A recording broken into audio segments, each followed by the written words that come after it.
Hi, this is Krishna Iyer with the Iyer Think Tank in Delray Beach. Today is Thursday, March 19th. We are on the Iran war. We are again discussing the issues in the Iran war.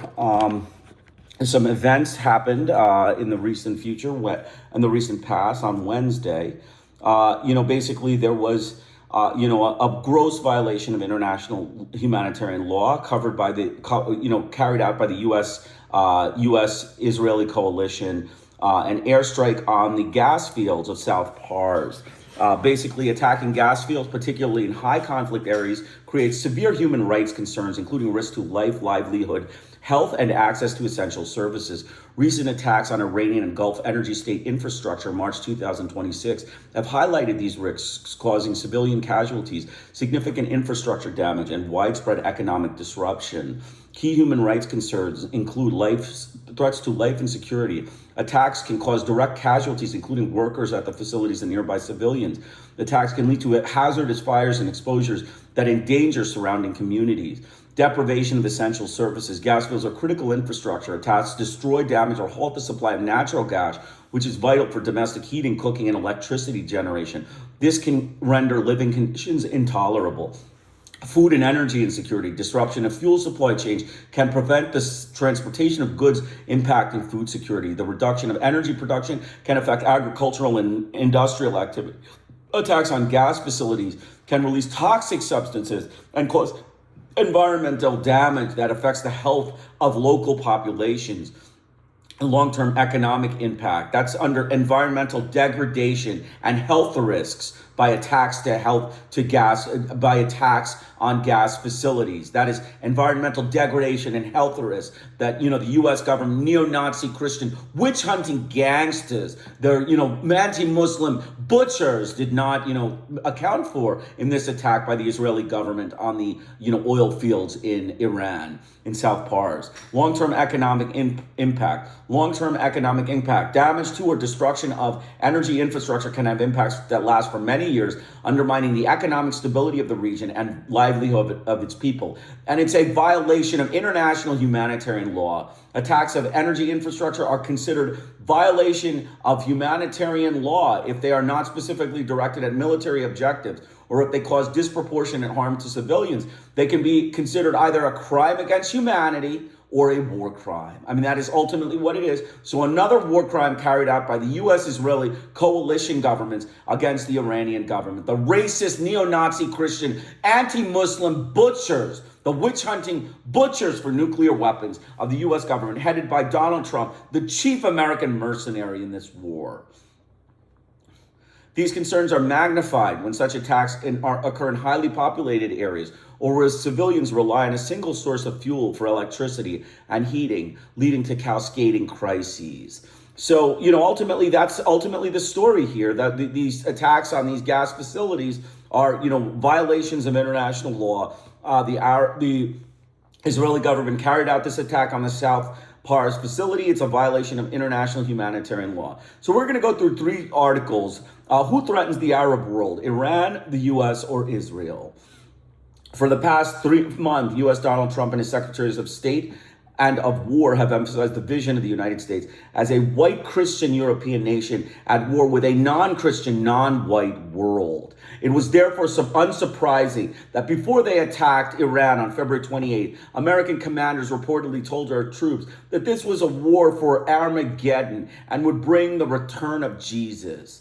Reports circulating on social media claim that the U.S. Air Force personnel served steak and lobster for their last supper, quote unquote, last supper, before embarking on their missions. This obscene spectacle of Trump, surrounded by Protestant, evangelical, Christian, Zionist religious leaders, praying for an American and Israeli victory against the non-white, non-Christians they are bombing, set the tone for the U.S. administration's propaganda.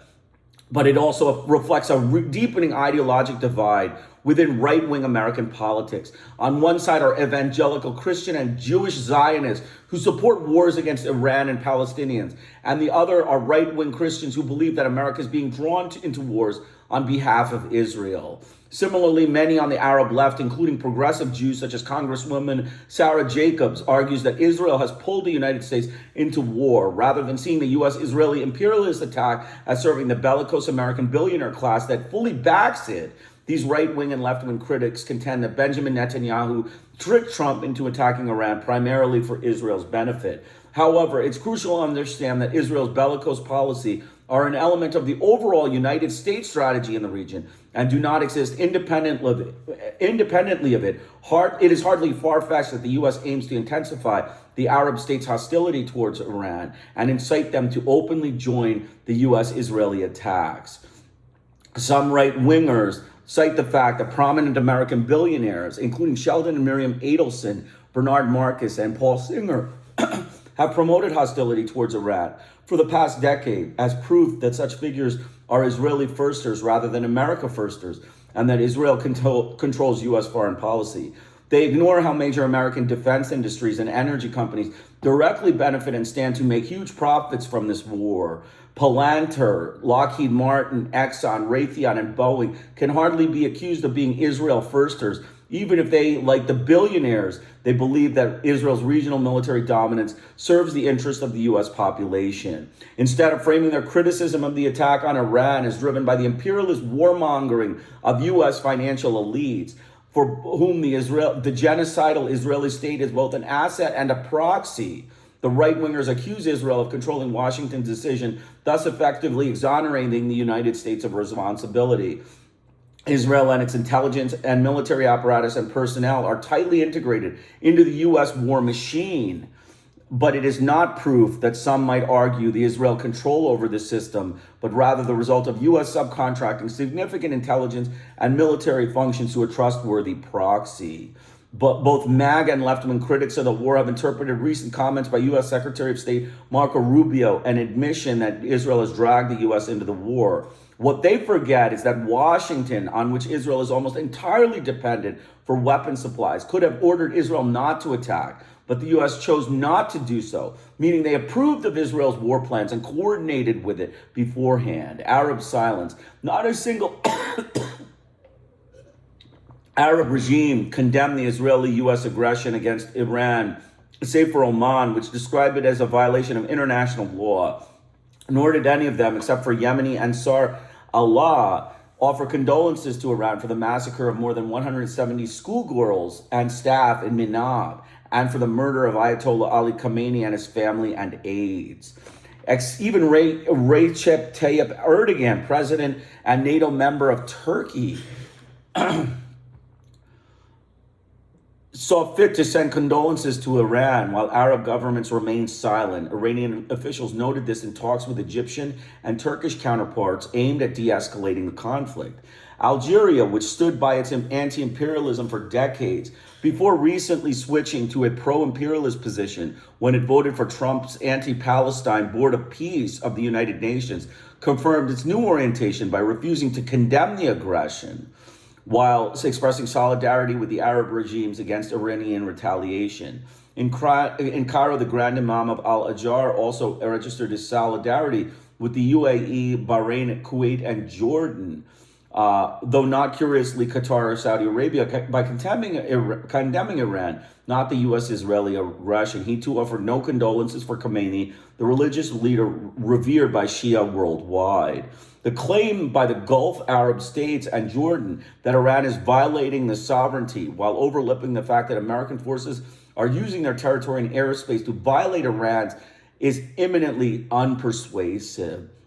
All the Arab regimes whose countries are targeted by Iranian retaliation have ceded sovereignty over parts of their territories to the United States, and in some cases also Britain and France, allowing them to establish military bases to attack Iraq, Syria, and now Iran. Meanwhile, the states neither condemn nor attempt to prevent Israeli warplanes from traversing their skies to attack Iran, despite their protestations of neutrality. bases and sovereignty. Under the agreements governing U.S. military bases, none of these countries have a right to know how many American troops enter or leave their territory, or to have any say over U.S. military activities launched from them. The bilateral agreements that allow American forces to be stationed in Qatar and Saudi Arabia have never been made public. And the unpopular agreement with Jordan is considered by many Jordanians to violate the Jordanian constitution by infringing on the country's sovereignty. If Iran were to host Russian or Chinese military and intelligence bases used to attack the Gulf states and Jordan, would these countries not consider their right to retaliate?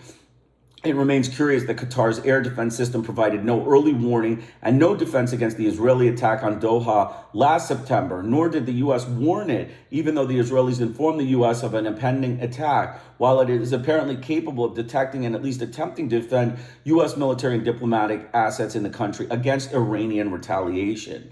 Add to this reports claiming that Israel is behind several false flag attacks targeting Aramco facilities in Saudi Arabia, as well as sites in Oman, Turkey, and Azerbaijan. The Iranians, who have already taken responsibility for the attacks on Kuwait, Bahrain, Qatar, and the UAE, and the American military Prince Sultan Air Base in Saudi Arabia, which the Saudis keep insisting is a Saudi base, as do the rest of the Arab countries, which claim the U.S. bases on their territory belong to their own military forces, denied any role in these other attacks.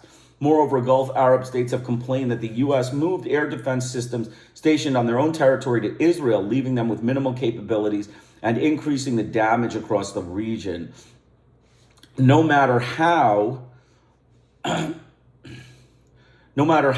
the Arab regimes give up the Americans, this is a stark demonstration that Israel will always be Washington's proxy at their expense. Who threatens whom? It should be clear that Arab countries hosting U.S. bases, that the American presence does not protect them, but places them and their populations in grave danger. Excuse me 1 second. I'm going to just pull my power cord because I'm having a little trouble with the power supply.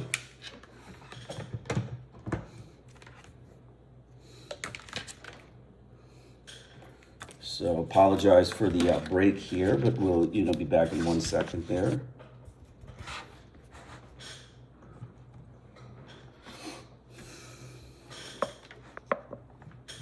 Okay, so continuing on. Without these bases, they would have been immune to... It should be noted that Arab countries hosting U.S. bases, that the American presence does not protect them, but places them and their populations in grave danger. Without these bases, they would have been immune to Iranian retaliation. Since the 1979 resolution, Iran has never attacked any country, including Gulf Arab countries and Jordan, which provided massive financial, military, logistical, propaganda, and diplomatic supports to Iraq's unprovoked invasion of Iran between 1980 and 1988, which killed more than 1 million people. Iran did not retaliate against even once, as Iraq launched its invasion from its own territory, not from these Arab countries. It is the Arab countries that have threatened Iran and supported aggression against it ever since the triumph of the revolution against the American-backed Israel-allied leadership of the Shah. Since 1981, the Saudis have advanced the Arab strategy, first presented by the Crown Prince Fahd, of normalizing ties with Israel to contain an alleged Iranian threat and to convince the Arab peoples that Iran, not Israel, is the major enemy of the Arab nation, even though Israel, then and now, has always threatened both Arab countries and Iran. Fahd's initiative was revived in Crown Prince Abdullah's so-called Arab Peace Plan in 2002.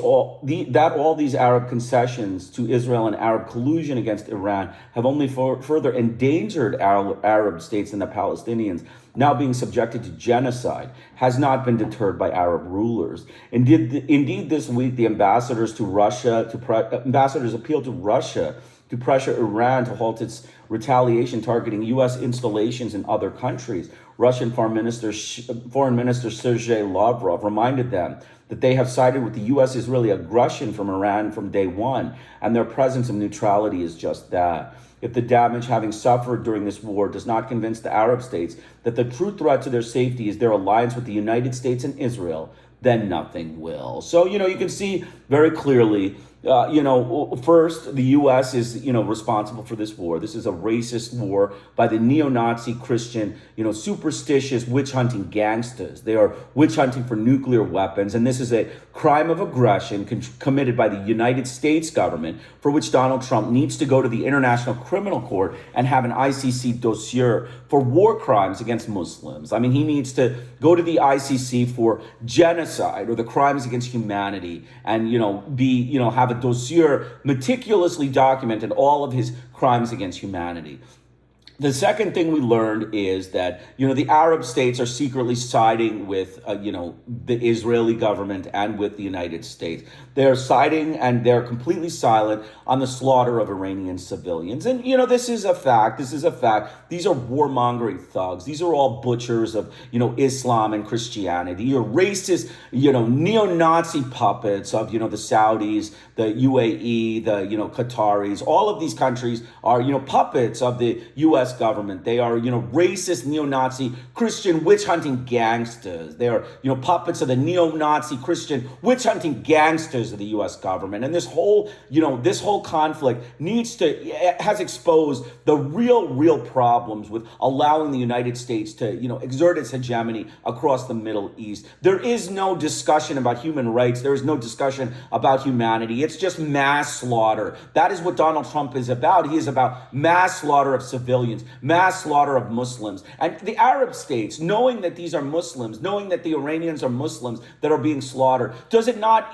become in their best interest to condemn this war of aggression that is slaughtering civilians in Iran, that is unprovoked and not justified under international law? All legal scholars have stated very clearly that this is a violation of international law. It is called the crime of aggression that the United States has committed against Iran. And the Arab states are keeping silent on this. And it is, a testament to the fact that, the money and all of the nonsense the United States brings to it, the Nazi Christian, neo-Nazi Christian butchers, the anti-Islamic butchers of the U.S. government bring to the table against the Iranian people and against the Iranian regime. Yes, they allow, big people with money to, walk around with impunity, but they themselves, slaughter, in cold blood, innocent Muslims that are not involved or do not have that kind of money to, talk back to U.S. government, rogue state. They're, rogue-like actors, Donald Trump, Pete Hegseth, and Marco Rubio.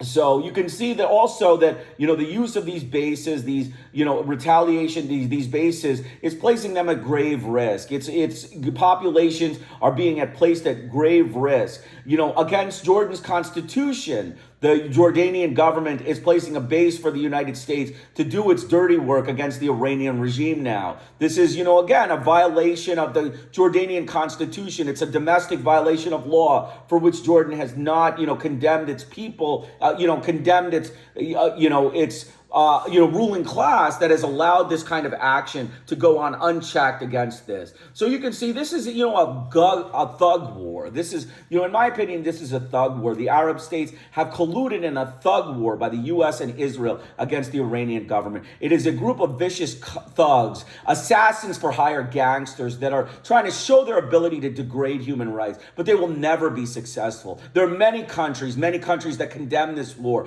Europe, many of the European countries, France, Germany, China, the biggest superpower in Asia, condemns this war of aggression and this, criminal war by the United States government. They condemn the human rights violation. They have refused to help the United States with the Strait of Hormuz. They have showed very well the discipline that's required to take on these neo-Nazi Christian racist gangsters of the U.S. government. And that is, what I say, for this statement.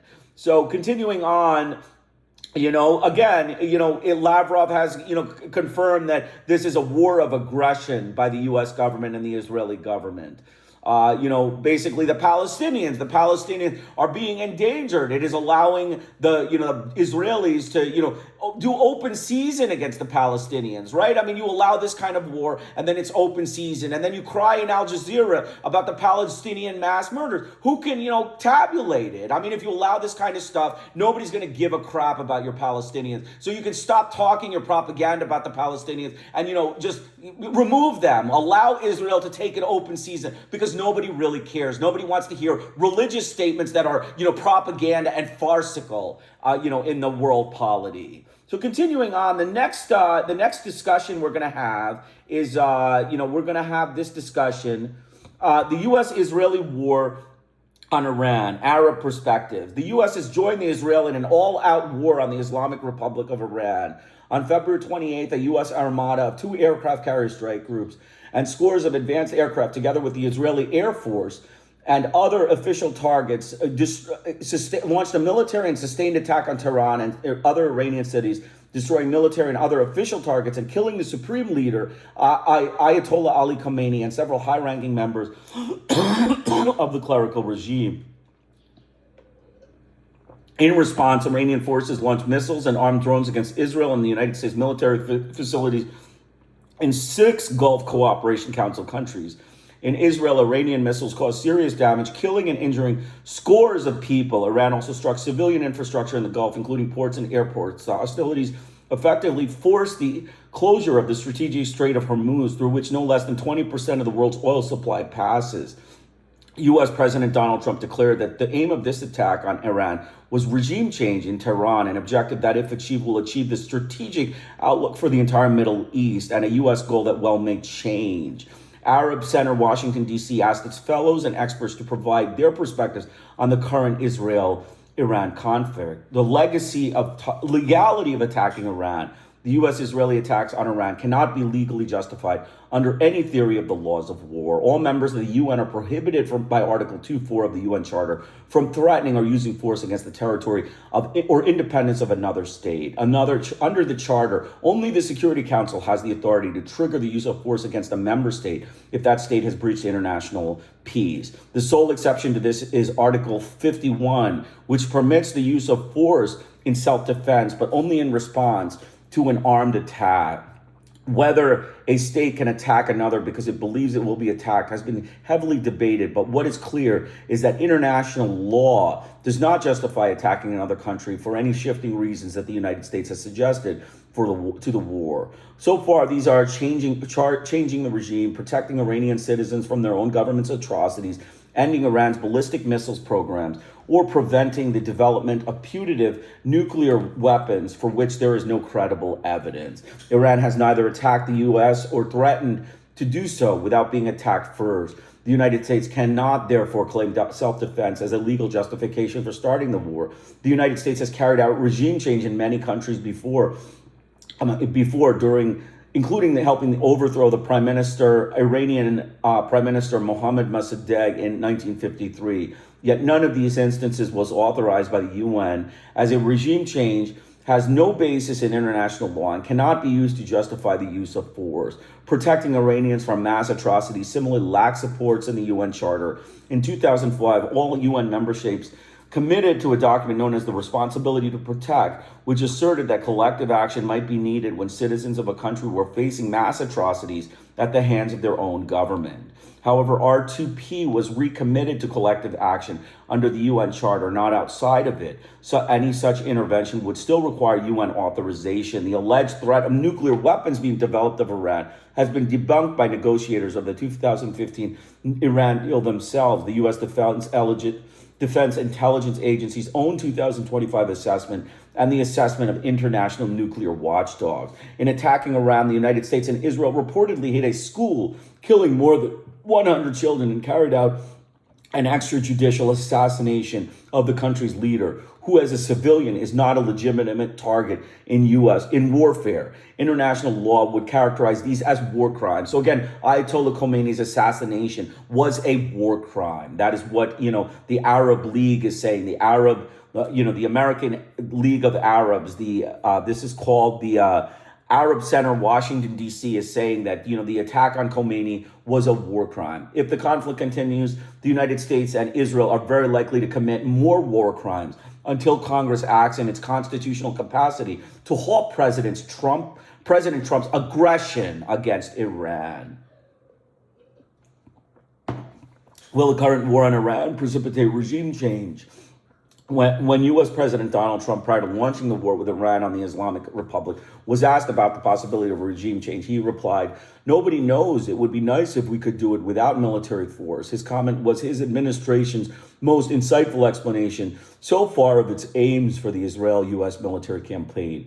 It is difficult to know whether the killing of the supreme leader, Ali Khamenei, will genuinely result in regime change, but his death is likely to cause serious instability in Iran. The lack of any apparent plan for post-regime governance, including especially the absence of any international partners other than Israel, increases the risk of violent chaos in Iran. Pure military-led regime change, analogous to George Bush administration's professed intent to go to war in Iraq in 2002-3, would require a ground invasion for which the United States has no political appetite, particularly among Trump's MAGA base. The population of Iran exceeds 90 million, and the country's terrain is extremely difficult to penetrate. The Islamic Republic has a highly motivated security apparatus that is intent on its own survival, and its people have not demonstrated any particular desire for an American savior to set things to right. A ground invasion would require hundreds of thousands of troops, cost trillions of dollars over many years, and face an insurgency that would likely make post-2003 Iraq invasion look manageable. The Iranian regime managed to survive the economic devastation wrought by U.S. sanctions, the 2009 Green Movement protests, further protests in 2019 to 2020, and the 2022 Women Life Freedom Uprising. It then survived major anti-regime protests in 2025 and early 2026, mainly through state violence that killed thousands of Iranian citizens. To put simply, Iran's government is a hard target. Despite its unpopularity, the Islamic Republic will not collapse easily. Attacks on regime targets risk gutting state authority and undermining its control, opening the possibility of heavy violence directed against civilians in a grim struggle to reassert authority, as well as violence among armed state actors striving to claim power. While killing Khamenei may appear to some in Trump's Washington as an easy way forward, it accomplishes little except creating a power vacuum that various armed factions will try to fill. The most likely outcome in the current scenario is military rule, probably under the Islamic Revolutionary Guard Corps, which would not only fail to solve the Trump administration's problems with Iran, but actively make them worse. So you can see Donald Trump is, just a useless, racist, neo-Nazi, Christian witch hunter. He has done this war of aggression, a criminal war, and has no purpose in mind, has not, created a, real reason. And, he's not going to send troops in. He's not going to spend $1 trillion. He's not going to disrupt his MAGA base to, further this war. So this is, just a waste of time. The U.S. government has wasted its time in this war, and it has killed civilians. That is the only purpose. It is an anti-Muslim butcher war of aggression. And they can carry it out as long as they want with, bombs. But the Islamic Revolutionary Guard Corps is going to retain power in Iran, and they are going to cause civilian casualties. The U.S. government has basically written the civilians in Iran as the recipient of murder. They have condemned the civilians in Iran to murderous conditions for the next, 20 years. Their action here has, created without forethought, just civilian murder. The Iranian regime will murder its civilians if it does not, if it is not able to keep control. And, the fact that the U.S. government has, started this war, they didn't have any interest in helping Iranian civilians. They had only an interest in stealing Iranian oil or to destroying the land of the Islamic Republic. That's the only goal Trump had. He needs to go to the International Criminal Court for a war crime, for crimes against humanity and the crime of genocide against Muslims. We have a dossier with all sorts of different crimes, Somalia, Nigeria, Yemen, Syria, Iraq, Afghanistan. All of those places have been, murders of Muslims. And he is now, crime of aggression against, Venezuela and Iran. And those are, the reasons he deserves to go.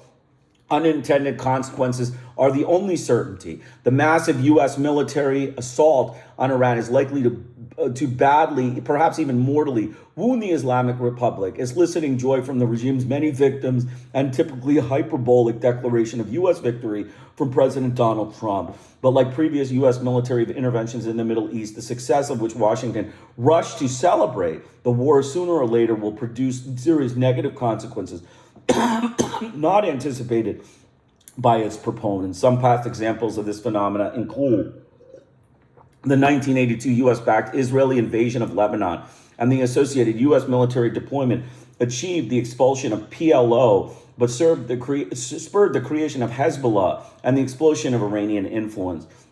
The 1991 U.S.-led liberation of Kuwait initially seemed to confirm the United States as some global hegemon, but within the decade, the war had contributed to the growth of al-Qaeda and the September 11, 2001 attacks, as well as to the rise of a U.S. surveillance system that eroded American civil liberty. The 1990 to 91 Gulf War also set in motion regional dynamics that led to the U.S.-championed Oslo Accords and peace process, whose fundamental flaws ultimately benefited Hamas and the Israeli right wing and the left had left the prospect of Middle East peace even more distant. The 2003 invasion of Iraq created conditions in which the so-called Islamic State and its reign of terror emerged, destabilizing the Middle East, providing a pretext for the further erosion of American democracy and indirectly helping Trump win the 2016 election. The Biden administration's insistence on unconditionally arming Israel in its war on Gaza after October 7, 2023 dealt a severe blow to this so-called liberal international order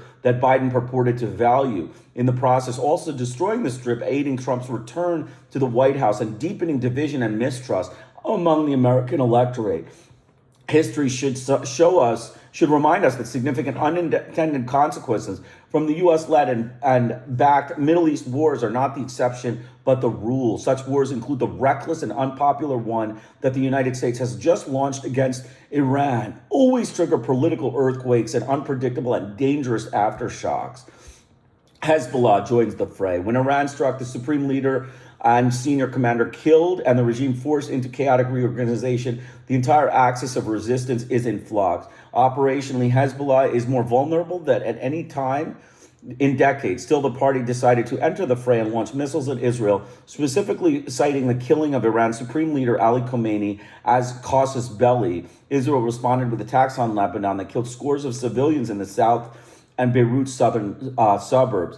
Lebanese Prime Minister Nawaz Salam called for an emergency cabinet session to meet with President Joseph Aoun to discuss developments and subsequently announced a formal government ban on Hezbollah's military activities.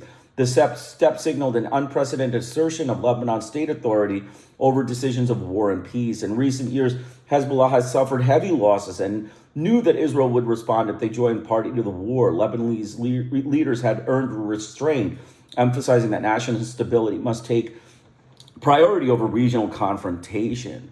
The government's decision to prohibit Hezbollah's armed operation underscores the growing gap between the state's priorities and the party's unilateral military posture. Even before the start of the U.S.-Israeli strikes on Iran, Hezbollah officials signaled that they might stay out of the conflict unless Iran faced an existential threat. It is now obvious that the killing of Iran's supreme leader crossed a red line that triggered the party's response. The strategically small, albeit ideologically difficult move for Hezbollah would have been to avoid escalation and cooperate fully with the Lebanese state. Doing so would have helped avert the devastating retaliation while positioning the group for a shifting regional landscape in which Iran's role is diminished. The Lebanese government's latest decision frames the question as one of compliance with state authority as opposed to continued unilateral militarization. The party's long-term relevance hinges on transitioning from an armed actor to a primary political party operating under the authority of the Lebanese state and within the framework of state sovereignty. Whether Hezbollah ultimately prioritizes ideological loyalty to Iran or its political survival in Lebanon will determine not only its future, but also whether Lebanon itself is pulled into a wider regional war. There are just a few sections left, but I'm going to end there and I'm going to continue.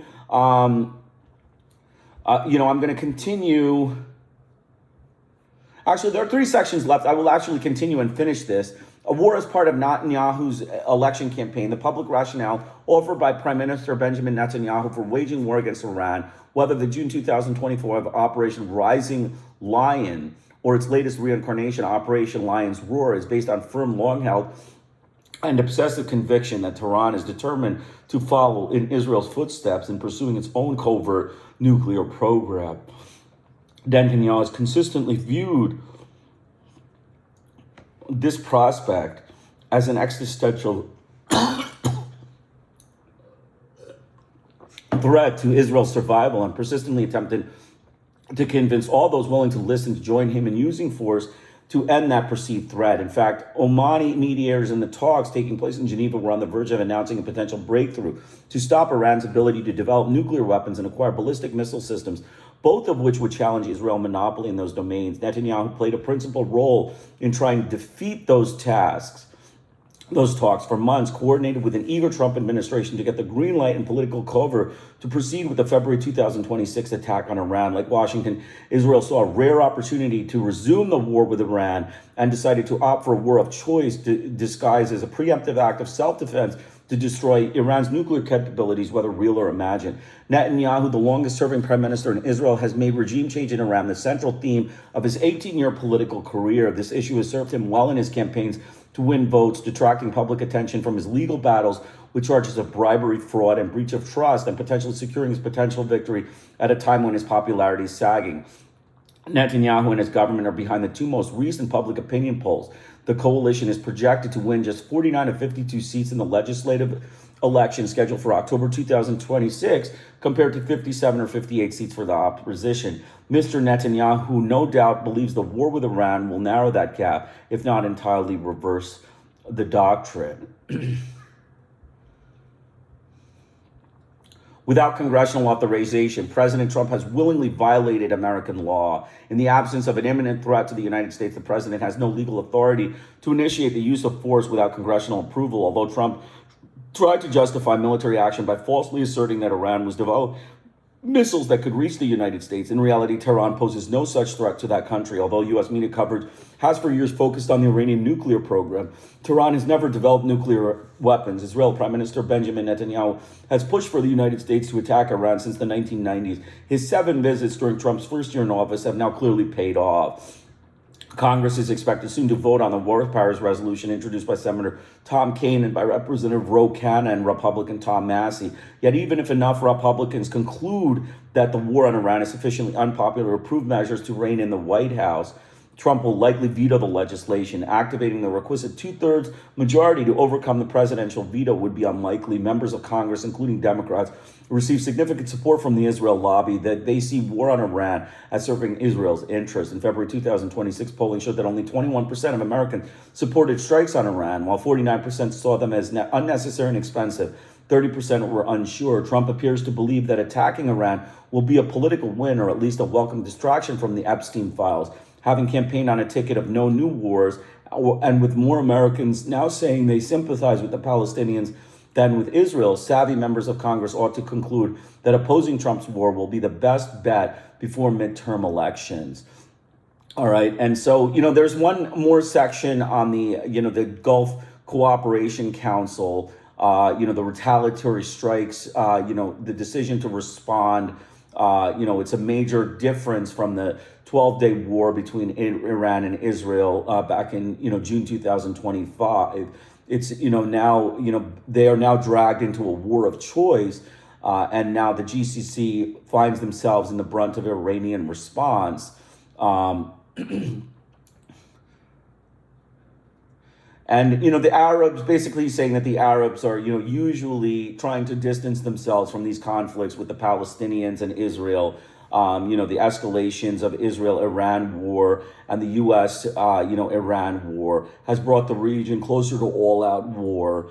Operation Epic Fury have signaled that the relative restraint it showed during the 12-day war is now no longer on the table. It's, lashing out at regimes outside of, Iran and into the Gulf state. The Gulf defense system has, actually neutralized many of the Iranian conflicts, and damage and casualties have been limited. The psychological impact of the attacks on densely populated cities may profoundly damage the image of Gulf GCC states as safe places to live, work, and do business. This is especially the case for Dubai, which has marketed itself as an oasis and stability and an important hub for business and tourism. It is true for all Gulf states. A prolonged conflict or sustained Iranian missile and drone fire may cause logistical problems that quickly strain the global networks sustained by Gulf airlines and raise costs and risks of transporting essential goods, food and oil through the Strait of Hormuz. So that's, pretty much the story. You can see it's an illegal war by Donald Trump. It's a racist neo-Nazi Christian witch hunt for nuclear weapons.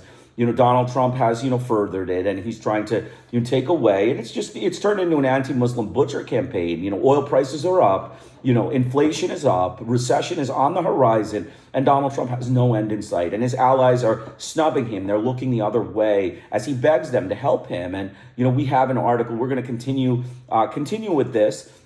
The war could be a quagmire similar to Vietnam, Iran's deputy foreign minister says. Iran war could become a quagmire similar to the war in Vietnam against the Buddhists for American if they decide to put boots on the ground, according to Iranian deputy foreign minister Sayed Katsibada. I hope you know that wisdom prevails and diplomacy prevails, Katsibada told NBC News, British broadcasting partner Sky News, in an interview in his Tehran office that aired yesterday. On the other side, he said war can drag them into a quagmire. Asked what happens if thousands of U.S. Marines on the way to the Middle East get deployed in Iran, Katsibada replied, "We defend," even suggesting that a foreign country can put boots on the ground of another country, invade another country, occupy the land of another country. It is very much rogue, very reckless, illegal, and against international law, he said. There is no mandate for Americans to do that, and they are doing this because they are so drunk of power. They think they can do whatever they want, and this is not the case, Katsibada added. Trump says NATO is making a very foolish mistake in its response to Iran demands. Trump lambasted U.S. allies in Europe this afternoon as NATO members are not giving in to the president's demand to assist with reopening the Strait of Hormuz. I think NATO is making a very foolish mistake, he said, and I long said that. I wonder whether or not NATO would ever be there for us. So this was a great test, but we don't need them. They shouldn't be there. Trump said he was disappointed after the U.S. spends trillions of dollars on the alliance. He added, we've had great support from countries in the Middle East, great support, but we'd have no support from them, essentially no support from NATO. That's because, Mr. Trump, you are, a ruthless Christian, neo-Nazi gangster on an independent anti-Muslim crusade, and your friends in Europe don't want to listen. They don't want to listen to you, and they don't want to listen to anything you propagandize about the Islamic Republic of Iran. You're on a nuclear witch hunt, Mr. Trump, a Christian nuclear witch hunt, and you've made your own bed. You're the big commander-in-chief, the draft-dodging commander-in-chief of the U.S. Army who, feels that they're, big war chief, a big general, a big war chief. So show your abilities to get out of this war without, slaughtering civilians and, bring the economy back to the fray. Of course, you're a businessman. You're a big businessman. So what's happening? You dabble too much into the arts of murdering people in war. Is that what happened? You didn't really ever get trained in it, but you said you can be an expert in war. In war murders. That's what's happened, and you've become an anti-Islamic butcher. The U.S. has lost all its prestige and face in this war. They have, basically murdered civilians and not accomplished any objective. That is the way it looks in the world polity. Everyone knows it. It was a Christian witch hunt for nuclear weapons. The crime of aggression, the crimes against humanity and the mass murder in a school in Minab, and crimes against humanity all across Iran, including death to little children and, oil fields, the oil fields of Pars, the South Pars oil fields that you have done.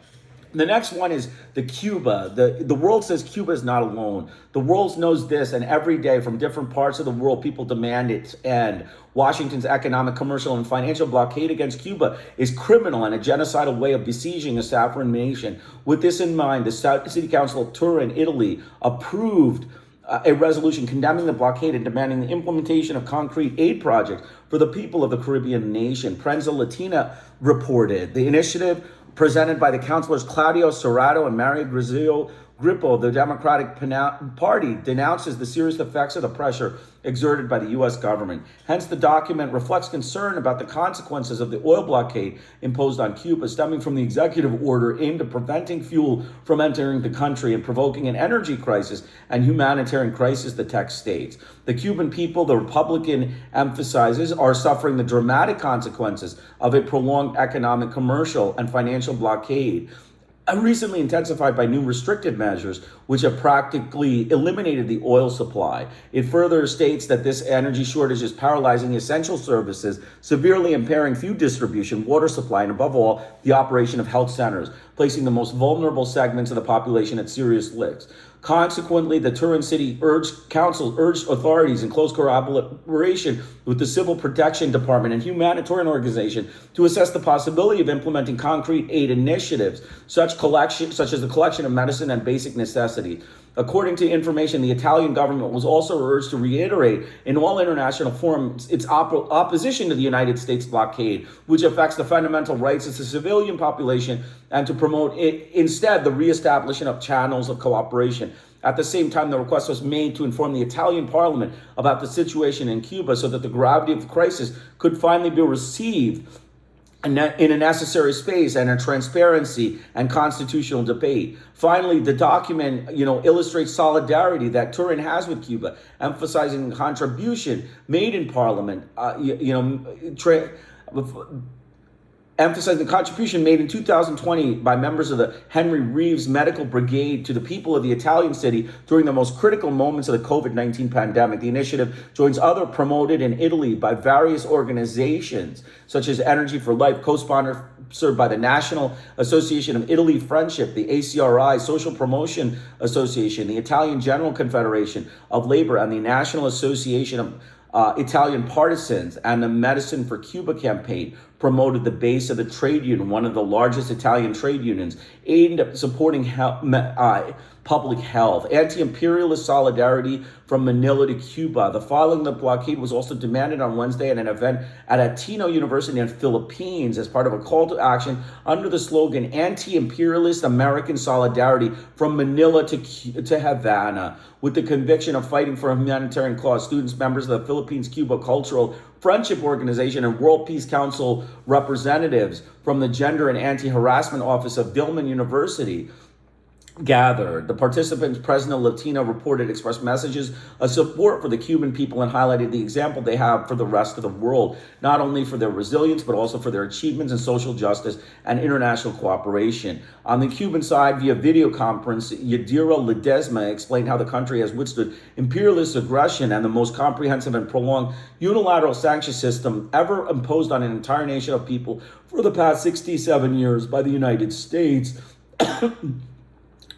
The event demonstrated once again that the island is not alone and has friends who, this time from Asia, raised their voices to exclaim, "Long live free Cuba." From our America gratitude, voices of support for Cuba were also heard from across Latin America, as News Lilas reported a demonstration in front of the United States Embassy in Chile. The demonstration aimed to reaffirm the support of Cuba in the face of the difficult situation the Caribbean nation has experienced as a consequence of tightening of the blockade. Today, we come to tell the United States that Cuba is not alone and that we will fight so that it can continue with its own project, defending its people, Councilor Daphne Concha told Prensa Latina. She asserted that Cuba is an island of peace and solidarity, which has sent doctors around the world to help save lives. For her part, Amaya Candia, president of the International Medical Security of Graduates of the Latin American School of Medicine, highlighted the more than 32,000 doctors from 122 countries who have graduated from the institution as one of the most important achievements internationally. She also condemned the campaigns against the Cuban medical brigades, saying of various parts of the world, the demonstration was organized by the Solidarity Movement, the Communist Party, and Youth of Chile, the Popular Propaganda Brigade, Ilam Chile, and the Jose Mer Institute. And so that's basically it. We